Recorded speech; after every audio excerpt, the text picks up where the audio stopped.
אנחנו פה ברצועה עם הלוחמים הגיבורים שלנו.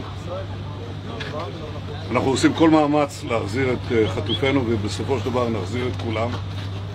יש לנו 3 יעדים במלחמה הזאת: לחסל את החמאס, להחזיר את כל חטופינו, ולהבטיח שעזה לא תחזור להיות איום למדינת ישראל. ואני פה להגיד לחברים כאן, ללוחמים כאן, שאומרים לי את אותם הדברים, ואני חוזר ואומר את זה לכם, אזרחי ישראל.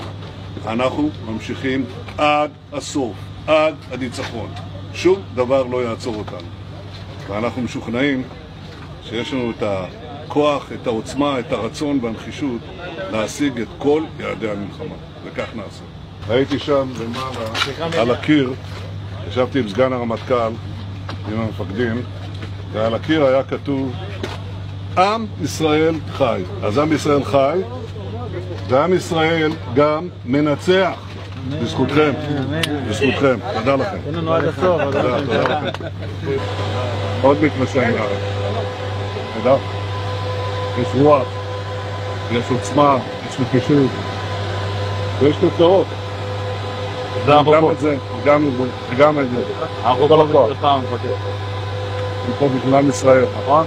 אני אומר לך, כמו שאמרתי לביידן, אנחנו הולכים לעשות את זה, להשלים את זה, שלא יהיה לאף אחד ספק. לא מבחינת רק הכוונה, זה גם היכולת. אני מאמין בכם, גאה בכם. תודה רבה.